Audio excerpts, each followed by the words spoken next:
Welcome to your study week, Year 12s. Feel free to share this video with anyone you think might benefit from it. And a reminder, the talk we gave last year that this talk is built on is available at the URL bit.ly/y11study. It's case sensitive. One of the keys to studying well is focus.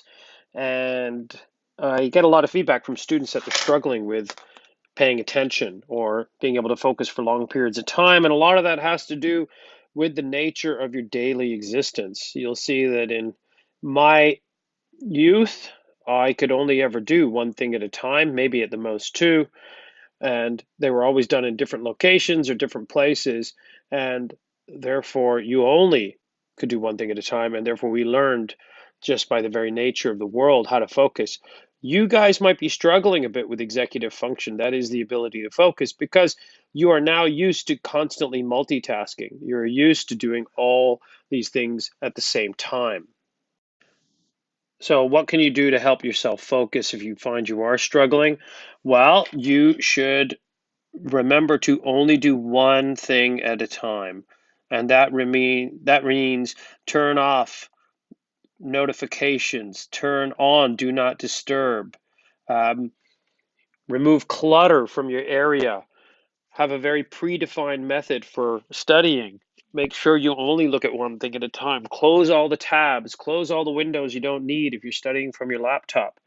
Don't listen to music, put on white noise, learn to focus in different environments. There's a lot of potential ways to help yourself do this, and with practice, you'll get better and better at it. A lot of research shows that being happy or having positive emotions helps enhance learning and that negative emotions obstruct learning. So you got to figure out a way to make sure that you prioritize your emotional regulation. You got to make sure you're feeling happy. Now, it's true that you don't just simply release dopamine, but there are things that you can do to do that, right? So smile. Realize that you are naturally enthusiastic and curious about the subject. Really think carefully about the growth mindset, fixed mindset thing. You have to believe that you can do it. Setbacks don't mean you're dumb. Setbacks don't mean you're stupid. Setbacks mean that you're learning and you're still learning, and you have to have that. You have to have that attitude, because if you don't, you're going to miss out on utilizing your full brain. Definitely practice mindfulness. Take 10 minutes every morning and 10 minutes every evening to meditate. Don't just be a study where you got to socialize. It's really important. Definitely find time to exercise. Obviously, with your study schedules being so packed, it's hard to carve out that time, but do it if you can. You don't need to do a lot. You just need to get your heart rate up. And most importantly, you got to make sure that you sleep. Sleeping is so important for studying well. You got to go to bed at a reasonable time. Don't jet lag yourself. Don't stay up late and then get up late. You're just going to jet lag yourself, and when the time comes, you know, you're going to struggle. So think carefully about this. Make sure you get good night's rest. Food is also important. Make sure you're not eating too much junk food. You should focus on a lot of brain food, like nuts and seeds and berries, fresh fruit, fresh vegetables. Drink lots of water, not too much caffeine. It's not necessarily healthy for you to have your brain amped up like that. But definitely stay off the junk food because it's just wasted calories, really. So, yeah, sleep, diet, exercise, all that stuff that you know already, but just prioritize it and make sure it happens. This image of brain scan intensities showing where people's brains were active and not is going back to that idea of being in a good mood when you're learning. When a person is emotionally positive, larger portions of the brain get activated when they're learning. Whereas when a person is negative, some parts just shut down. And it's kind of like pulling a wagon with horses. If you're pulling the wagon with many horses, the heavy work becomes easier. But if you're pulling the wagon with less horses, you're going to have some issues. You're not going to go as fast. You're not going to be able to do as much. So tap into that positive mindset, that positive growth mindset that allows you to overcome obstacles, gives you a bit of resilience, gives you a bit of grit, because all of that's important. So hopefully you've been taking good notes all year. If not, that's a shame. It's a habit that is super important because though that concise summary of the points made in written text was a way of you was a way for you to convert the knowledge you're learning into something that's personal. When you have to study from your notes, it's really helpful if your notes are good. If they're not good, that's okay. You've got textbooks, you've got worksheets, you've got hopefully some lectures.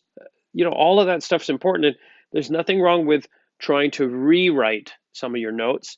The key here is this idea: the brain can internalize and synthesize the information. That means triggering those neural networks to fire up and to hold that material. The more often those neural networks fire and the more intensely they fire, then the better the learning is. So you might want to rewrite some of your notes into a neat written format. Redo some of the notes if you feel they're not good enough. And so it's time to study. Now, there are two basic things that are going to happen when you study. One, hopefully, the bulk is revising old material. But the second thing uh, is a possibility that you'll learn new ideas. Now, that's okay. You guys have to cover a large amount of material, and it may be that you need to catch up on some of this material. So the tips here are both good for revising and for learning new ideas. But with learning new ideas, you almost have to do a little bit more in terms of practice. So we've talked about this already, mentioned this at the assembly, but it's way better for you to test yourself on material than just re-rehearsing or rereading it. And here's the evidence. Students were given the opportunity to have 4 equal blocks of time for measuring, and they were given new material. And for the first group, they were given a test of new material they'd never seen before, but they wrote a test, then they studied it, then they wrote a test again, and they studied. And a different group was just given the same amount of time, but 4 options to study, and look at what happened. The group that had the testing and the studying after a certain period of time had better recall of the facts. And the reason for this is going back to that original point of synthesis and internalization. The harder you have to think about something, the better it is for you. Studying is a difficult process. If you do something that's easy, you're not really learning anything. It takes time to rewire your neural networks. Here, an interesting study was done where people were either given the equivalent amount of time to study or an equivalent amount of time to do a practice test. And you'll notice that the 5 minutes after studying the material, as opposed to doing a test, people had better recall. But 2 days or a week later, the people who took that practice test still had that information sitting in their brains longer, therefore, than the people who just studied. And again, that's about internalization. It takes time to rewire, and the harder or more intense you work, the better the rewiring goes. So, a simple conclusion: test yourself on the information. It's better than simply rehearsing or rereading it. Maybe it'd be nice if you had some sample tests or you had some past papers or something, maybe that you can find online that you can practice from. But that's a good way to go. The three major things to talk about when revising are retrieval practice, distributed practice, and successive learning. So retrieval practice is ways of actually practicing, right? Taking notes, synthesizing the information, rehearsing it, writing a test. Distributed practice has more to do about the timing of your practice, and successive learning is what happens when you do distributed practice. So the next few slides are going to talk about that. The low impact retrieval stuff is rereading notes, imagery used for text learning, keyword mnemonics, highlighting. This is good as a way of refreshing the information, but only if you've learned it already. It's not going to help to learn the material. It's going to be good for revising the material. The moderate impact stuff is elaborative interrogation, which is like one-to-one discussion. Self-explanation is where you take the information and try to push it into sort of a new understanding for yourself.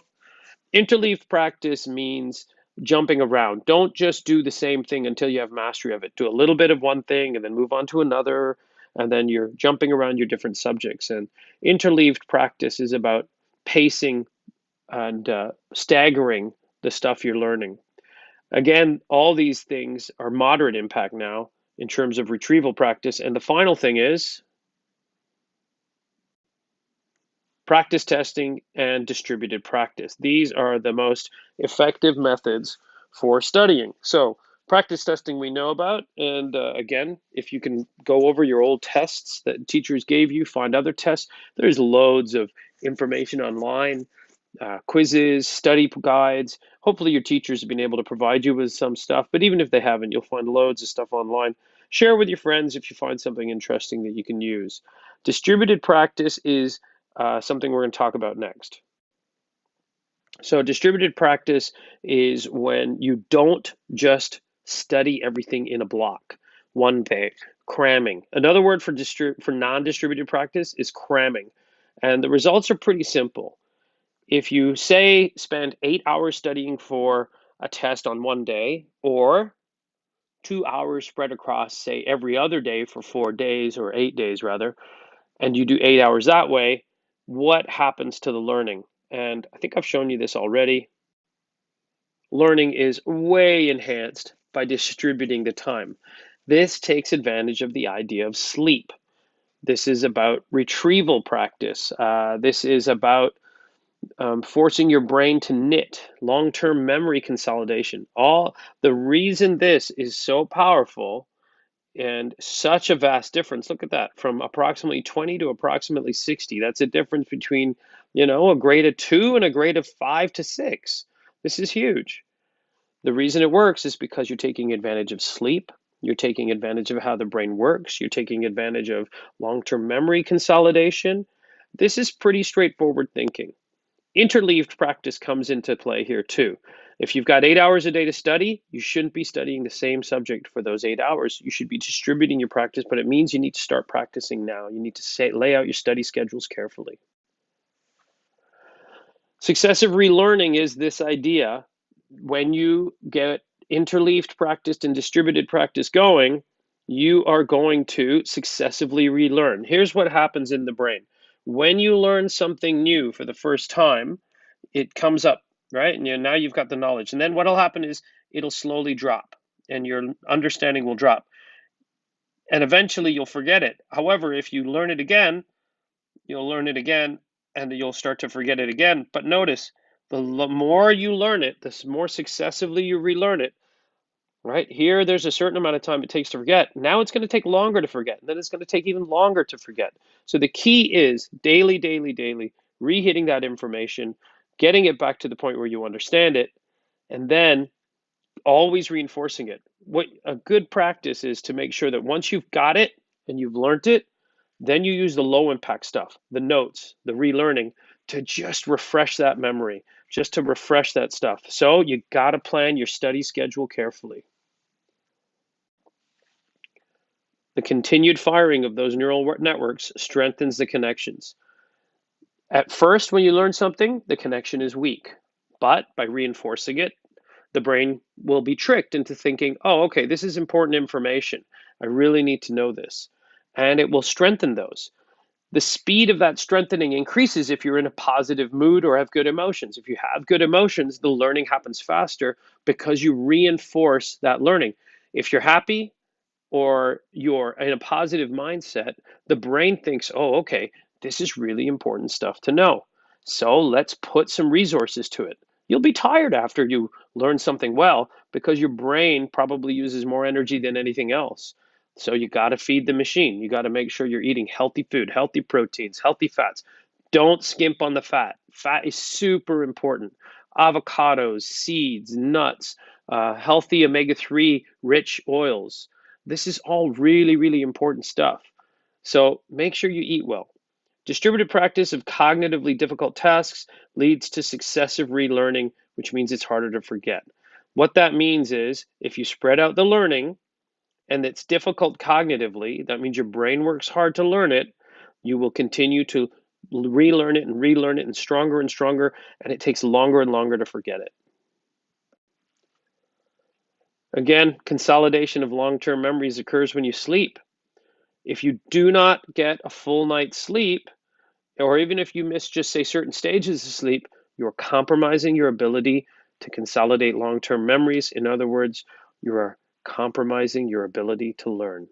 A lack of sleep means a lack of ability to learn. Better to have studied hard all day and got a good night's rest than cram through the night. Sleep, diet, exercise, they all lead to neurogenesis. Neurogenesis is something that we know now to be true, which is the growth of new neurons. There was a time where we believed neurons or new brain cells just didn't grow anymore. You started with a certain amount and you lost it. The research is really clear on this now. We grow new brain cells constantly. You can teach an old dog new trick, and you got to hijack or hack the brain into doing it better. Stay positive, stay happy, work hard, believe in yourself, all that growth mindset stuff. I know you're all sitting there shaking your heads and rolling your eyes, but the reality is the more you laugh and the more you love it, the better it will be. You'll learn it more. You just have to convince yourself that you love it. Probably the main reason you think you don't enjoy it is because it's hard. Well, guess what? Life's hard. You got to work hard at it. So, if you wish to go back to that study, that show, that this presentation that Ms. Howell and I made previously, and watch that. There's a couple of videos there too about neural networks firing. But I hope that's helpful. Feel free to email me back if you have any questions. But good luck studying, guys, and I know you'll do well.